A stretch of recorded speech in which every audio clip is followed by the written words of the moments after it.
guys, it's Sophie from Butter Jungle, and today we are doing a bit of a Halloween special. Because today we're going to be talking about some of the weirdest, wonderful and most unusual houseplants in my humble opinion. I was originally planning to dress up for this video, but as you can see I've just ended up being a begonia maculata. The first plant I have here is a philodendron, and it is a philodendron like no other, philodendron tortum, and it just has the weirdest leaves ever that are like weird clawy hands. It also just kind of reminds me of like a sea creature when you see it like this. Like mine's kind of reacting a bit to the position it's been in my room because it's trying to bend down to get light because this big antherium leaf goes over it like this. You don't tend to see many philodendrons with split leaves like this, and it's just something really different to look at, especially when you're used to the really solid green and colourful philodendrons. And if you're looking for something wacky, weird and wonderful to have into your collection, this is a great option because it doesn't require any special humidity. Mine just grows out in the normal room in conditions. It's still been giving me really big, nice, healthy leaves, even though it doesn't get the brightest light. And also they seem to be quite resistant to pests. I don't know if anyone else has found this, but I've just found that pests leave this alone for some reason in my house. They have a very compact growth pattern, so it can make it a bit difficult to propagate because, as you can see, like the internodal spacing is just like not very wide at all.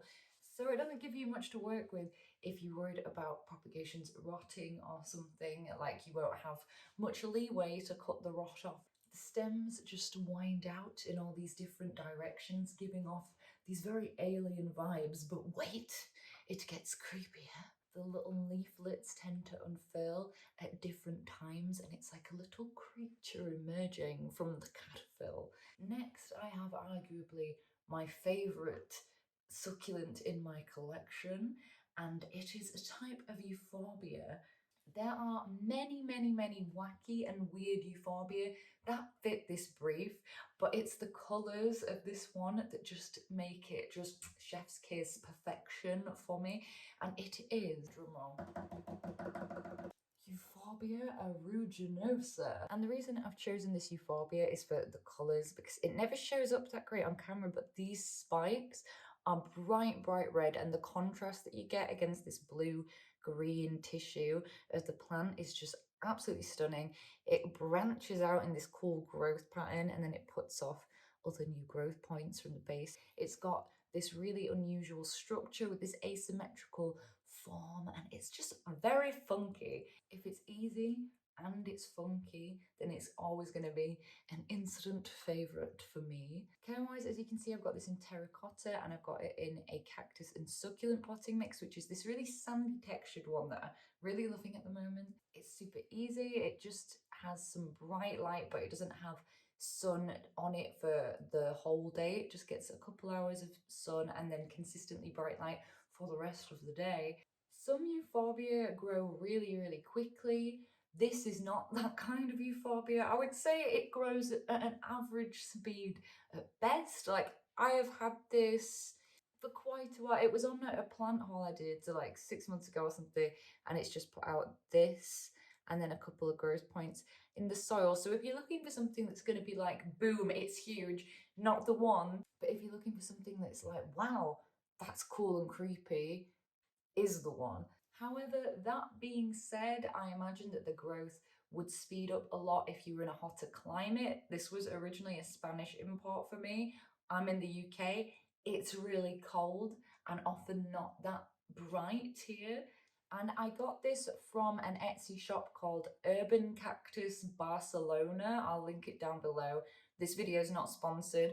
I just think that they have some very cool species, and I'm always looking out on their Etsy shop to see what the list is. Before I move on to my next recommendation, I would like to say that an honourable mention goes out to the Euphorbia platyclada. I think it's cool. It's a type of euphorbia, so it's obviously, I already said it was a type of euphorbia. The cool thing about this plant is it kind of looks like a dead tree or a dead stick, because it's called a dead stick plant. I find it so creepy, so unusual, very, very, very cool. But a lot of people just hate that so much and they want their plants to be green and lush and healthy looking. But I feel like succulent lovers in particular will appreciate how cool this plant is.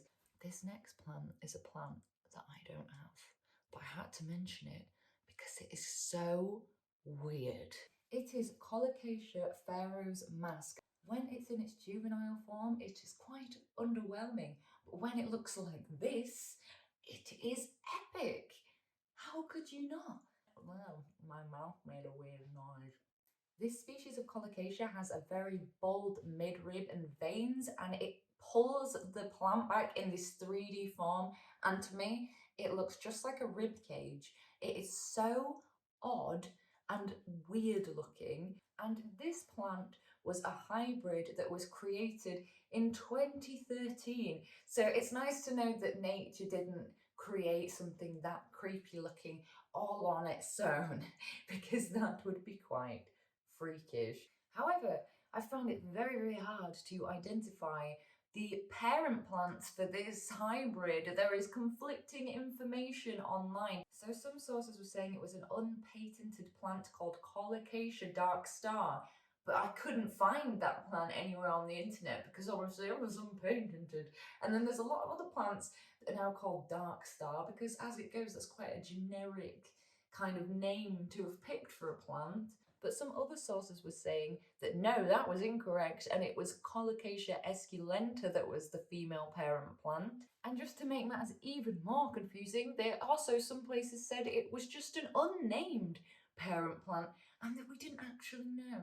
But they did all seem to agree on the fact that the male parent plant was Colocasia fontanesi. So if anyone has any information that is more definitive than what I have just gabbled from my mouth hole, then please do leave it in the comments down below because I am very interested.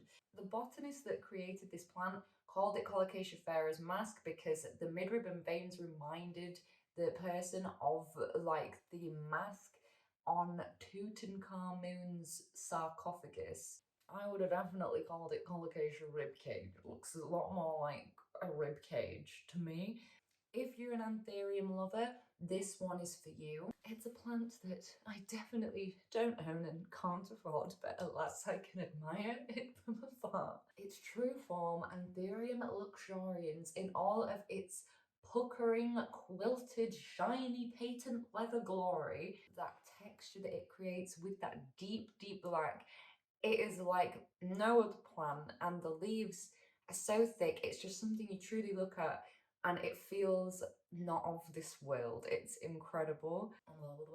This is a mega wish list plant for me, but it's one that I am putting off getting because, as far as I'm concerned, this plant needs like plant parent level 100. So if you're going to go for this plant, it's going to need a really good setup, like a room with really high humidity and stable temperatures as well, but also maybe like a greenhouse or a grow tent would be better for these. I would be interested to know if any of you guys have a Luxurians that has got too big for the greenhouse or grow tent. Have you managed to successfully acclimatize it? Because that is what I worry about, and that is what stops me from getting one. Is will it be really difficult in England to acclimatise a large one to not live in high humidity? Finally, my number one recommendation of weird plants is Ficus Velosa, and I've got two of them here. They were actually from the same plant, but these were two clippings. I wanted to sell this one, didn't sell, and I'm kind of glad now. It had this original leaf, it's rooted, but then it shot all this stem out before it started putting out leaves. I think that would make a nice little plant for a terrarium. But this one's grown amazingly. And why this is so unusual, if you haven't clocked it already, it is covered in hair. It is so weird. The emergent leaves are like a deep orange and lime green. Sometimes when the bottom is first starting to turn to this orange, you get like an ombre of the lime green. And as this plant gets a lot bigger, it loses some of the hairiness and it ends up with not any hair at all when it's a lot bigger. but this is a shingling plant usually, though I have seen it grow not shingling. I don't know how that would do long term. And again, as with the Antherium Luxurians, this needs the highest humidity, like really high humidity. As you can see, I'd have them in Starbucks cups. They're now both living in a box because they both outgrown the Starbucks cups. I think this one will definitely be ready to pot because it's really hard to see all the ficus roots. It's completely rooted, is this? And when the leaves harden off, they go to this really like deep green black colour, which again, not very spooky. If you don't provide this plant with a high enough humidity, you will find that the leaves very quickly curl up. And I asked the other day in someone else's video if anyone else had found that ficus rooted incredibly slowly as a genus, and a lot of people agreed with me, so I'm glad it's not me, not just me. So these actually rooted very, very slowly, but once they have been rooted, the growth really gets going. And I think for a plant like this, the possibilities are really quite endless when it comes to creepy terrariums and weird ways that you could display this. Imagine how cool that would look in like a nice Victorian cloche. And if you are getting into plant collecting or expanding your collection with creepy, weird, unusual, alien looking plants in mind, this would absolutely be my top recommendation. Anyway, that's going to be it for this video. I hope you guys enjoyed some of my spooky, weird and unusual plant recommendations. Please let me know in the comments down below, what are your spookiest plant recommendations? At the moment, I am posting long form content on Fridays and shorts every day that I'm able to, so please subscribe to be notified when I next make a video. I also post every day on Instagram. There's all kinds of funky business on there. And if you fancy buying some illustrated houseplant and botanical inspired products, please head over to my website. We just did new frog prints. And I hope that you have a magical, spooktacular end to October.